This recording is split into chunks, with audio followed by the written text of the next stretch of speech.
Whether we are there or not, ITSP Magazine still gets the best stories. Plenty of conferences and events spark our curiosity and allow us to start conversations with some of the world's brightest minds. In person or virtually, Sean Martin and Marco Ciappelli go on location and sit down with them at the intersection of technology, cybersecurity, and society. Together, we discover what the synergy of these three elements means for the future of humanity.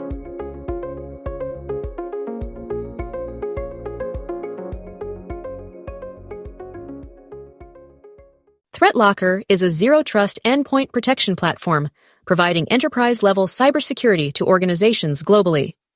With ThreatLocker, you only allow only what you need and block everything else, including ransomware. Learn more at threatlocker.com. Audio's good. Excellent. Audio's good. We're all rolling there. Sounds good. All right, so Mark, here we go. Here we are. This is talking about something that it may not be that technical, but it turned out to be technical. I'll make it technical. And you'll make it technical. He'll make it technical. And That's I'm not the just, point. well, I'm just gonna say that at this point, for me, everything is technical. Society, technology, digital, analog. It's a big blur. Absolutely. Right? Yeah, So that's it. we're living with it. We don't understand sometimes, or want to even accept it. We are living with it, and we still draw a line between what is the real world, and for those listening to the podcast, I just did the air quote, quotes, and the digital world, which happens to be real as well. That's where we live our life. So, That's right.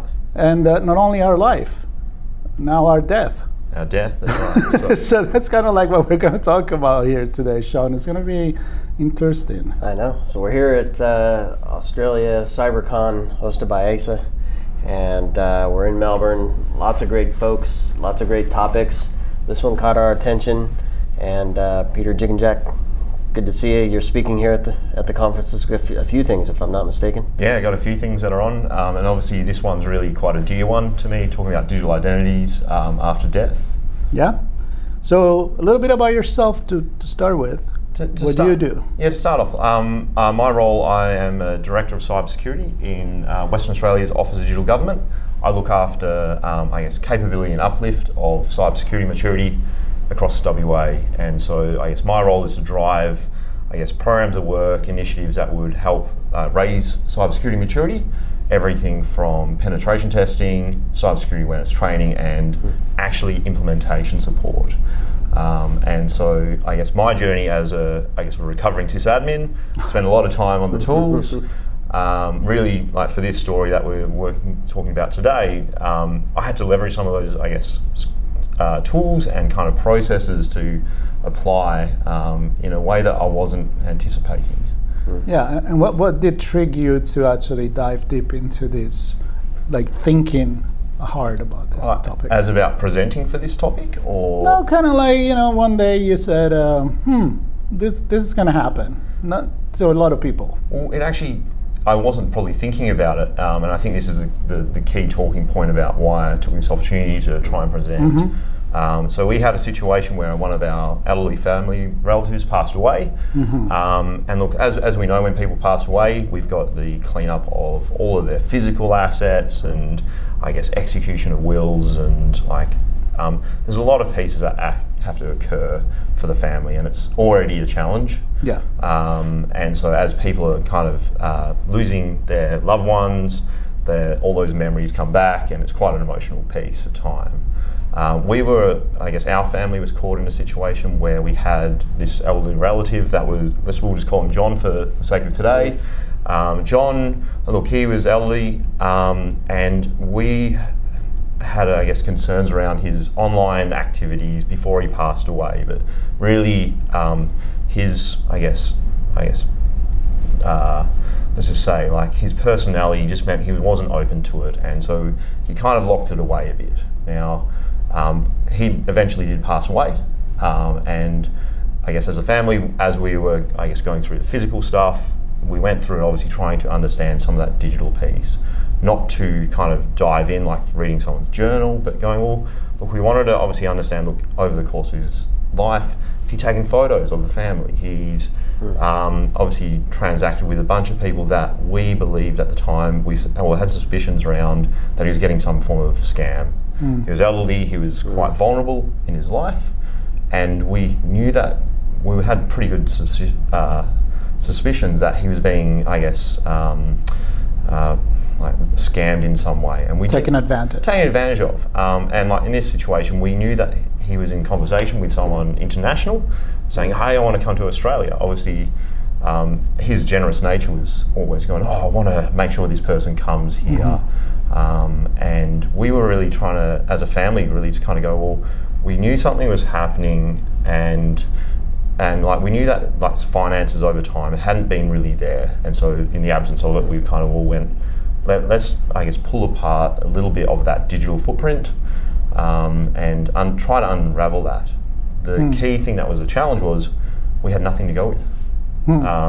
We had we had computers, we had tablets, and we just didn't have anything to start with. And so it started off with a bit of a journey going, well, I've got a computer, I've got no passwords. Where do you start? And so me coming from that, I guess, highly IT technology, technical experience, thought, okay, look, if I've got enough experience, if I need to break into a computer, I know how to extract out what I need to. And look, I've been in cyber about 2 and a bit years. I am definitely not a digital forensics expert. We almost went down that journey where we might have had to do that. Fortunately, thinking about an elderly person, they weren't as sophisticated as I would be as a technologist. So like they're like logging onto their computer. Yes, we didn't have passwords, but when we carved it back, the log-on was their initials. Their password was also their initials. Had to kind of decomplicate it a bit. And eventually we were able to log in, and I guess then from there it was really a discovery going, well, knowing that I guess we believe that they were, I guess, wrapped up in that scenario, going, well, could we understand, like, were there any finances still committed or going out, to make sure we didn't have any other kind of like direct debits or things that were authorised against an account, that would obviously leave the finances for the family, and then leave us with surprises like. So you had a reason, right? Yeah. You had a motive here to do this. Yeah, that's right. But I feel like there is many other situation all around the world that are facing the same thing that you've been facing. Correct. And maybe there been other reason. Maybe somebody's in control more of the family assets, and so from a legal perspective, how does that work? Ooh. Now, look, I will put my hat on. I am not a legal. From what you learned by doing that. And look, I guess as part of the process, like, look, the people that were charged with the, I guess, execution of the will and had that were basically the people that were instructing me to, I guess, work with that. Now, they were the family relative, and that kind of then went, I guess nothing's worse than kind of having to troll through someone's journal and understand that. But we had a good reason to look at this, to go through and go, well, look, let's even just try and get some more memories back from this person, like photos, and yeah, like that scenario was very, very real to us that we wanted to do that. Now, from a legal piece, like I have to say we probably didn't check a lot of boxes on that. Like, were we allowed to do that? But I guess as a family, I guess having that transfer of assets to us, we were, I guess, in a way in charge of those. How about from a service provider perspective? So I'm assuming some of the photos may have been in a cloud backup service or something like that. Were the providers working with you, or? Well, we didn't go down that avenue. No. Fortunately, once we were logged into his machine, we were able to at least go through and go, well, okay, let's look locally. What have we got? Not a lot. Let's go through and look at like I guess the worst part was going, well, let's go understand what the browsing history and like the web-based emails and web-based cloud services, social media, etc. But again, some of those we still didn't have credentials. We didn't know what they actually had. And because I suppose that nature where they weren't as transparent with the family, we knew that they had multiple Facebook identities or similar. And so trying to map that out was coming with nothing to start off with. We had to kind of just step through logically, like, oh, well, what have we got? Let's map it out. And I guess part of that was having to go through like email trails of like to try and discover, okay, do we have things that to try and identify the account and I guess piece that digital footprint together. And that was probably, because that was obviously intermixed with some of those conversations with that person, we believe that was, I guess, taking advantage of them. It became quite confronting. Right. So I know, and then I'm curious to know that maybe what happened, right? Yeah. But before we get there, I'm thinking like nowadays there is, you go on Facebook, on other social media, you can actually attribute like a legacy account to someone else. You could, yes. Right? So I guess this wasn't the case. Before one becomes a legacy. Before it becomes a legacy. Yeah, it's kind of like you're writing your own will in a way and say, well, I'm going to leave my social media life in the hands of someone else. And I think the technology companies are actually kind of getting into tune of this around that. Effectively, it's a life cycle of those identities and enabling, or do we just close it off? Or in the case, do we memorialize someone's profile so then people can leave memories or kind of revisit Right, them? you have options. Yeah, there's a bunch of options there, I think, now that a lot more that weren't there probably when they first started, and as I suppose people who are kind of getting embedding their lives in it, they're now starting to unlock a bit of that. And I guess we got regulations like GDPR, which are really focused on that citizen privacy, and obviously now that's kind of enabled people's ability to delete themselves offline from platforms as well. So at least now the technology players are all kind of catching up to that. But I guess the piece that was missing also was going, well, this person hadn't left any clear instructions as well. Like, what would you want us to do? Same thing if you're at a funeral and you wanted them to read out a special piece that would inspire the family or similar. Right. There was no instructions, and so I guess for us it was left to discover first what we had, and then go, well, what actions do we want to take after that as a family, and step through that. Right.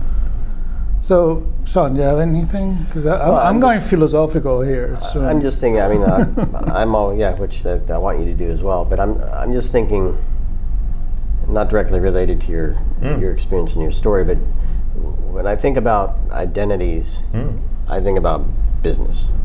Yeah, because that's where I spend a lot of time. And there's an IT person who helps manage the identity across a number of things for the organization, yeah, and the devices and the so on and so forth. We take that on ourselves. We do in our personal lives, and it's enough to just keep track of it ourselves, let alone how we want things to. I mean, IT departments have onboarding, usage, should hopefully have offboarding and offboarding. Exactly. That's right. So all the stuff in between, this role, that role, these rights, those rights. A lot of that doesn't happen for us. We have to do that for ourselves. It's our own responsibility, yeah. And kind of to Marco's point, you might find some services that offer capabilities to memorialize or what have you. Many don't. I personally lock everything down as best I can. Yeah. Not because I'm private to my family necessarily, but I'm private to the rest of the world. Correct. But I'd want my family, I have nothing to hide, so I'd want my family to have access to the photos and the accounts, bank accounts and things like that, which I've put in the wills, or the will. But there's no real easy way to technically, digitally handle that. And look, I guess as cybersecurity professionals, we are in that odds where we're trying to manage risk. We're trying to, obviously, a lot of the time we're operating on behalf of, as you say, the organisation, trying to protect it from adversaries. Now, a family member, hopefully they're not an adversary. Right. There are certain circumstances where obviously that people get into those unfortunate circumstances, but in general, hopefully you've got a good relationship with your family, that they're not seen as adversarial, and they could be empowered to, I guess, take those next steps after you pass away. And so it is a real kind of, even on my own, after going through this experience, trying to go, well, how do I balance that? Because I'm like, well, I'll be just trying to crank up all the security, and I'm like, well, my family are far less technically capable to go through that process. And look, the irony is that within our professional lives, we'd be looking at things like a disaster recovery plan or a business continuity plan. And we're very deliberate, and we kind of get raked over the coals saying, oh, we don't have one. We've got to have all emergency access to these credentials if we have an incident. And I think hopefully, like this presentation I'm trying to go through with ASA is really trying to help explore people practical steps. They can then go, well, how about you make sure you think about it in that way. Now, the unfortunate part, if you pass away, there's no disaster recovery plan for that. But like in the end, if you can leave at least the pieces that would help your family not also have to kind of struggle through going, oh, I'd have to go through a whole lengthy process of mapping accounts, resetting passwords, and kind of unpicking that as well. In a way, like, did feel a little bit like kind of going through someone's diary or something like in a physical sense. And so, like, as you're going through those conversations or emails in there to try and discover what was there, well, you go, well, like, I'm being exposed to things that I kind of counter to wanting what I wanted to achieve. Obviously, I want to remember my family member as that loving person, the person that we have great memories about, and we don't want any of that kind of process to kind of be tarnished by, well, I've had to dig through this to understand behaviours and activities that we thought were being exploited. And look, at the end of the day, like, we did map out, I guess, some of the conversations. And like, I won't go into those details, but like, look, we did try to identify, well, were there persistent pain or like sending money, and like, look, it was really difficult to even like understand that. Maybe they did some of this offline, I don't know. But like, in this sense, it was really just kind of that, I guess, process that we didn't want to or didn't need while we're trying to grieve as a family. Right. And so hopefully this presentation and this theme and raising awareness really just kind of gets the conversations going, well, what could I do? Now look, even as I was kind of doing research and I guess trying to prepare myself as best I could for this speech, not just from my own personal journey, but going, well, let's look at some of the other aspects. And so like some of that research, I think there's a law society in Australia, they said only about 7% of people are actually factoring this into their wills. Now the other part, now look, within Australia we've got multiple states and territories, each of their own jurisdiction. They've actually got different processes for wills as well, and so like even like advice I could give you to one person may not be consistent with another.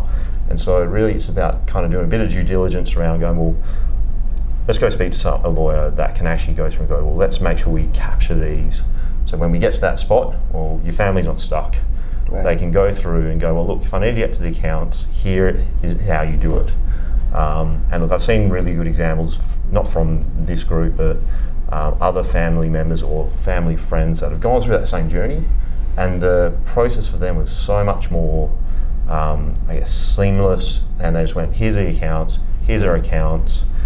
This is how I'd reset. I'll log in, like I got my phone if you need to do a password reset with multi-factor authentication, MFA to get in. And it was really logically laid, and from the having to not have to go through that process is really, for them, made it a bit more of a simple process to go while they're navigating that challenge. Yep. And so like having both sides, understanding where it's been a bit rough versus going, look, here's one that's actually done it really well, and they were set up for success for the family, and they could navigate that a bit more seamlessly. Yeah. Quite an interesting kind of comparison.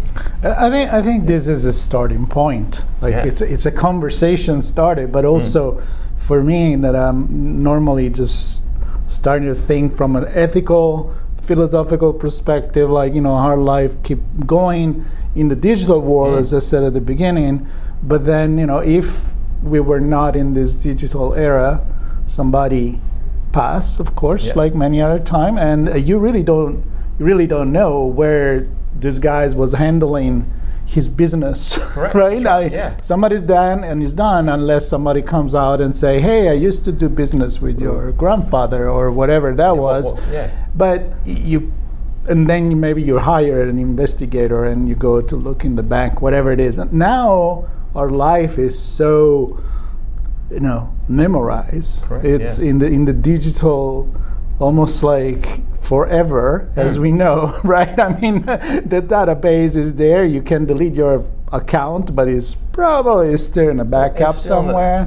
And look, like most, if you were to pass away today, your accounts would keep perpetually running until someone was notified Right. of that, right? Yeah, and I think from a societal perspective, where I'm going, and I'd love to know from you what have you learned from a human level, like perspective. It's kind of like, so do we let the deceased respect the decision that they had, either they left the will or didn't left the will?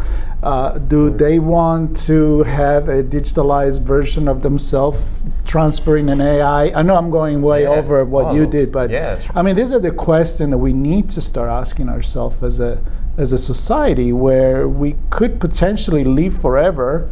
That's right. Not Highlander, but like, look, we could be training some large language model. Who knows? Exactly. And look, I've even had some people like engaging me once they saw this topic pop up, saying, "Oh, what about like again, as you kind of suggested, living on through AI or."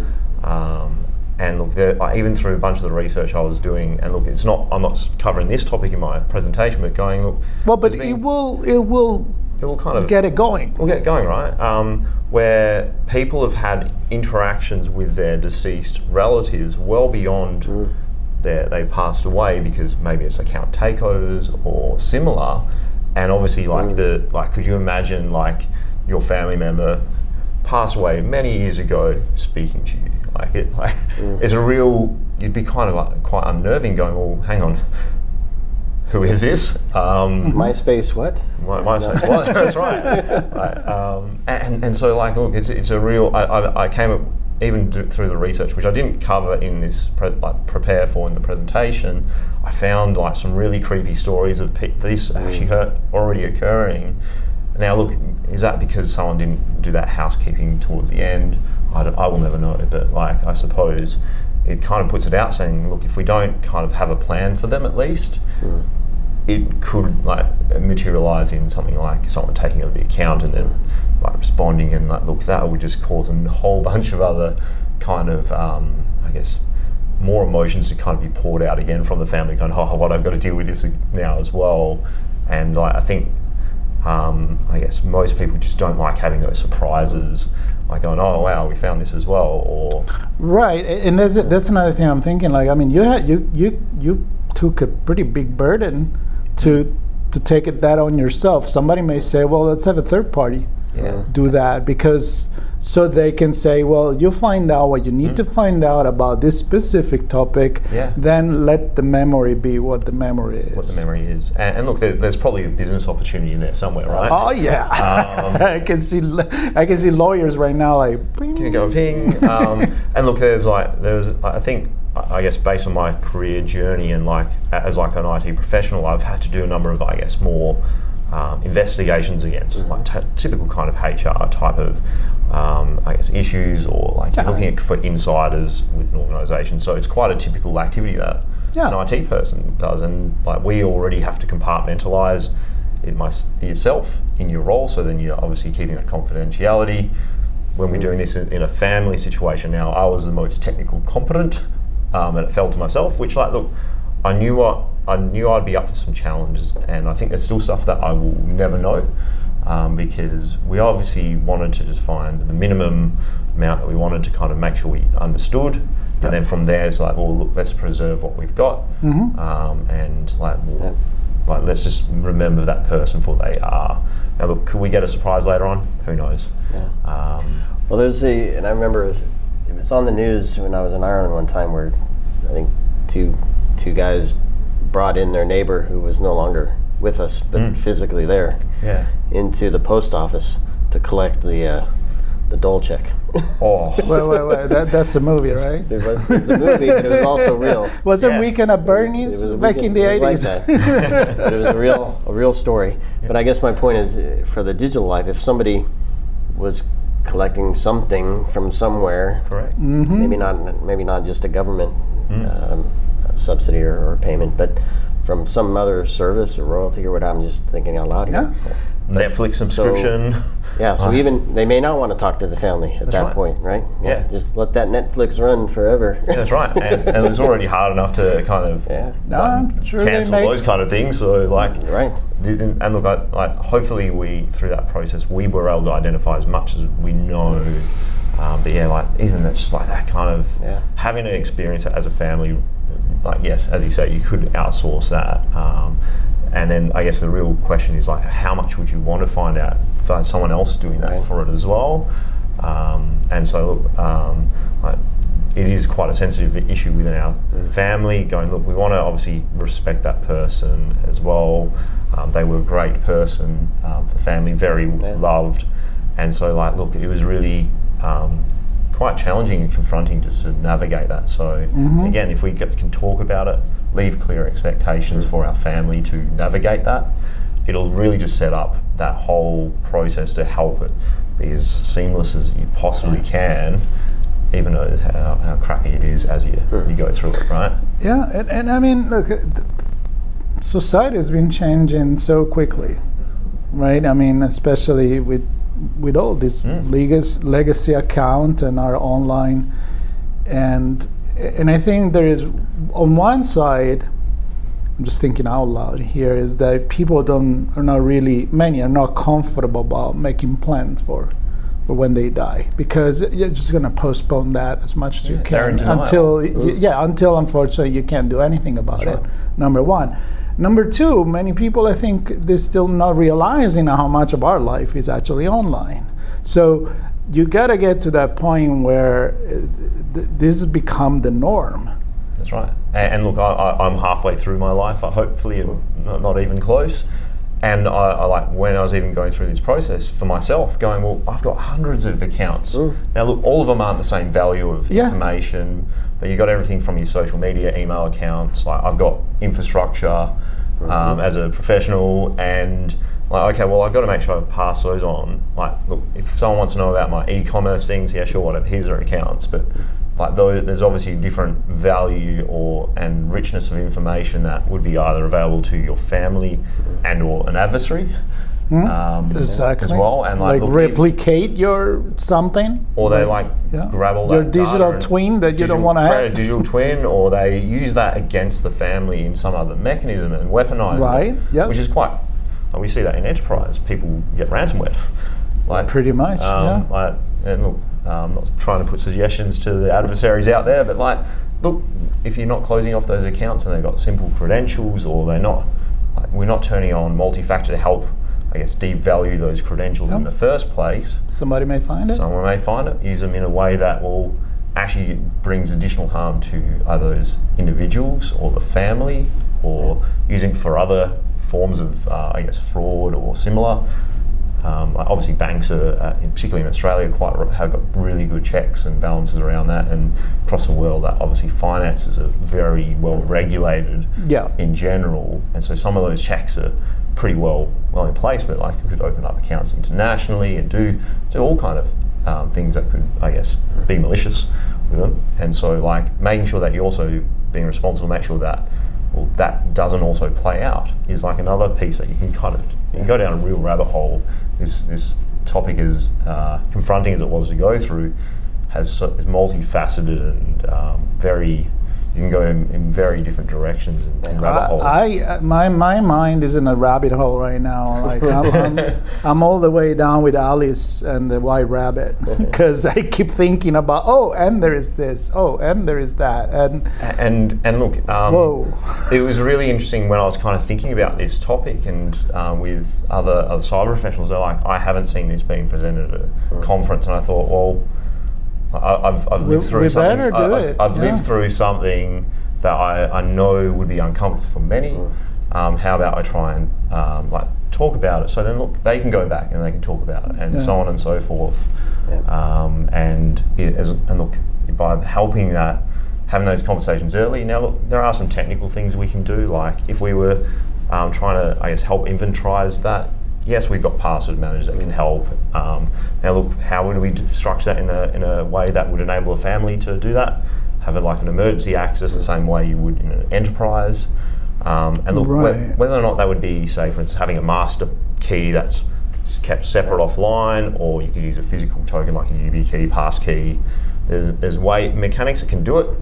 There's also the very low tech and just having that secret password book that you get from your stationary places that everyone jokes about and saying that's insecure, but for that purpose only, and if it's well treated, or if it's being held on behalf of in a trusted person, and like, so those are kind of mechanics from a practical sense, how you maybe implement it. Now look, yeah, it's kind of like having that when you see in the old movies, and I'm sure in real life, when you have that, there is all the things in the surface, but then maybe this person has also the bigger safe in the bank, in the vault, with a really big key where the real secrets are, the real jewelry or whatever it is, and then eventually, is that going to be, I'm thinking Harry Potter in the Gringotts forever, right? And or somebody's going to have access to it because it's still a family heritage and an asset, and so a lot of questions about it. Now, did you ended up solving the case? I think we were able to close out aspects where we saw that finances were no longer, I guess, being exiting the accounts or anything like that. But I guess if there was other pieces we didn't know about them, and they were unlinked from the parts that we knew about. But yeah, like even having that kind of understanding where those bank accounts were in the first place was kind of even those bits of the challenges. And so, look, I knew the process. If we found, evidence of ongoing activity, how to report that. So within Australia, we've got the Australian Signals Directorate and the Australian Cybersecurity Centre. They've got the report cyber mechanism where we could go through report that, and then it'll be passed on to, relevant authorities, and they can take the action, kick down doors, those kind of things. And so I was really aware, look, as I'm going through this, I'm looking for those pieces to go, well, if I need to have those, let's make sure I've got what we can to, make sure that, well, look, if it was still ongoing, that we had an ability to obviously make sure that it wasn't also happening in other people's lives. And often those kind of scam groups or similar, they're not just targeting one, they are running multiple concurrent attacks across individuals and victimizing a lot. So by at least knowing that, look, I'm glad I didn't have to go through that piece, but it could have been a reality, and was really quite mindful of how I navigated that to make sure I was really conscious on from that's like an evidence collection, and you've got to have do what you need to in that space. Again, I'm not a digital forensics expert, but I understood that I had to preserve evidence and making sure there was no kind of odd choices around chain of custody type scenarios. So wish I would if there was, it would have been really nice if we did find something and then we go, look, that now can be investigated and so forth. But it was really a bit unclear, or we couldn't find anything else that really was suggested ongoing. So well, I'm glad you're sharing this thanks. With the community. I mean, people are thinkers, of course, and in cybersecurity, that's what people do. But also that if people are listening right now that are not in the cybersecurity profession, but they start thinking about what could happen, I think it opened venues, maybe business ideas too, as you mentioned, but also the way to legally start navigating this and start thinking that it's a different game nowadays. If you're in the grid, if you're on the grid, you're on the grid forever. Kinda, yeah. Well, the takeaway for me is, it goes back to me for cyber operations. You don't wait for the breach. You don't wait for the event. You have an understanding of what might be coming, and you prepare for that. So in this case, it's an understanding for yourself. It's a conversation with your family. Here's what I want. Here's my wishes, either written or verbally. Understanding from the elders, and even if they're not elder, nothing's guaranteed, right? So what does a family want? That's right. So it doesn't become an issue of ethics or morals or legalities or wishes, right? It's an understood. But you see, you're talking as a security professional.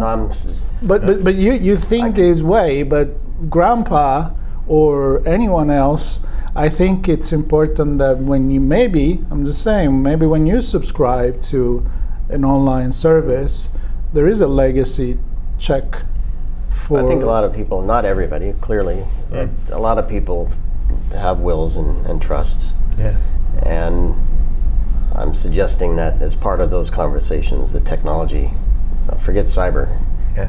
but Yeah, technology it is has part to of that. come into that. Yeah, Yeah. no, You've I pretty much stolen my takeaways. from the, sorry. it's all There you good. go.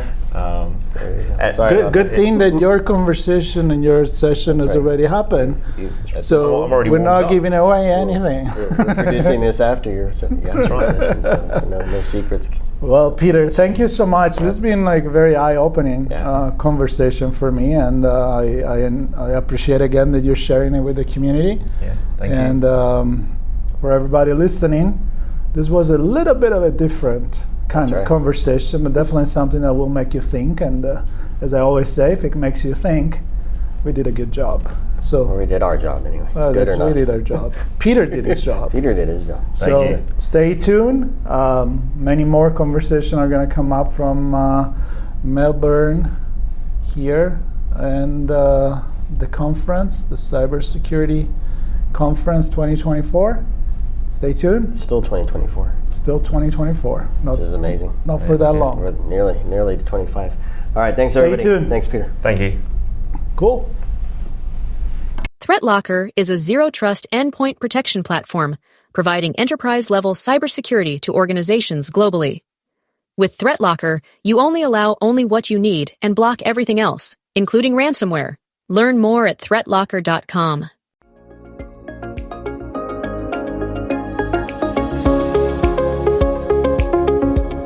We hope you enjoyed this episode of Sean and Marco's on-location event coverage conversations.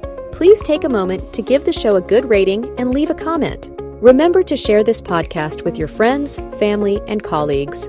Come back for more conversations and follow Sean Martin and Marco Ciappelli as they continue their journey toward redefining cybersecurity and society.